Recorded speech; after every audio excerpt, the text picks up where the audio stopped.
এক ঘুটঘুটে অমাবস্যার রাত। ভাঙা শিব মন্দিরের পাশের প্রাচীন বটতলাটা আজ ভূতেদের কলরবে গম গম করছে, যেন ভূতেদের চাঁদের হাট বসেছে। আর সেই হট্টগোলের কারণ হলো বছরের সেরা ভুতুড়ে বাইক রেস। এই যে আসুন আসুন, গরম গরম ফুলুরি বেগুনি একেবারে খাঁটি ভূতের তেলে ভাজা। আসুন আসুন, রেস দেখবেন আর মুখে কিছু দেবেন না, তা কি হয়? আসুন আসুন, তাড়াতাড়ি আসুন।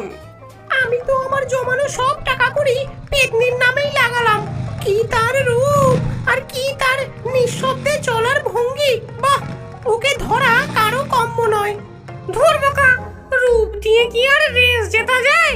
শক্তি লাগে শক্তি। বাজি লাগাতে হলে লাগা স্কন্ধ কাটার উপর। কি প্রকাণ্ড বাইক! আর দেখ কি গায়ের জোর! এক ধাক্কায় সবকটাকে উড়িয়ে দেবে। তোরা কিছুই বুঝিস না, আসল খেলোয়াড় হলো নোলক ডাইনি। বয়স হয়েছে বটে, কিন্তু বুদ্ধিতে সবার কান কাটবে। দেখিস ওই জিতবে। এই সব কিছুর সাক্ষী এক মানব সন্তান, অসীম সাহসী হাবু। সে চুপি চুপি বাড়ি থেকে পালিয়ে এসেছে এই অদ্ভুত রেস দেখবে বলে। আম গাছের সবচেয়ে উঁচু ডালে ঘন পাতার আড়ালে লুকিয়ে সে বসে আছে। তার ছোট্ট বুকটা ভয়, উত্তেজনা আর রোমাঞ্চের এক অদ্ভুত মিশ্রণে ধুকপুক ধুকপুক করছে। স্টার্টিং লাইনে চারজন প্রতিযোগী দাঁড়িয়ে আছে, প্রত্যেকেই নিজের বাইকে আস্ফালনে ব্যস্ত। সবার সামনে নোলক ডাইনি, তার ঝাঁটা এক্সপ্রেসের ইঞ্জিন থেকে ভটর ভটর করে শব্দের সাথে ধোঁয়া বেরোচ্ছে।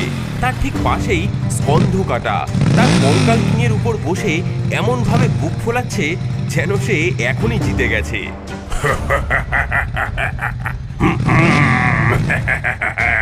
আমার কঙ্কাল কিং এর সামনে আজ কেউ টিকবি না।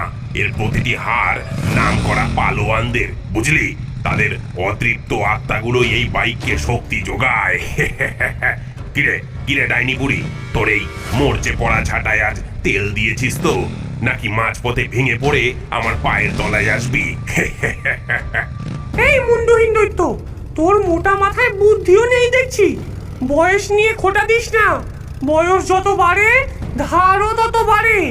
আমার ঝাঁটা হলো ক্লাসিক মডেল, অ্যান্টিক জিনিস। এর কদর তুই কি বুঝবি? আমার ঝাঁটা চলে মন্ত্রের জোরে আর স্টাইলের ঠেলায়।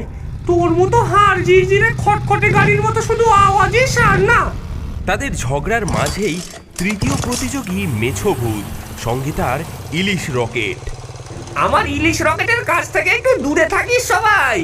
আজকের মাছটা একেবারে পদ্মায় টাটকা ইলিশ, যা গন্ধ না! তোদের মাথা ঘুরে পড়লে আমি কিন্তু কিছু বলতে পারবো না। সব শেষে ছিল সুন্দরী পেতনি। সে কোনো তর্কে গেল না। তার লতাপাতা আর শিকড় দিয়ে তৈরি ফিসফিস ফ্লাইয়ার থেকে কোনো শব্দই আসছে না।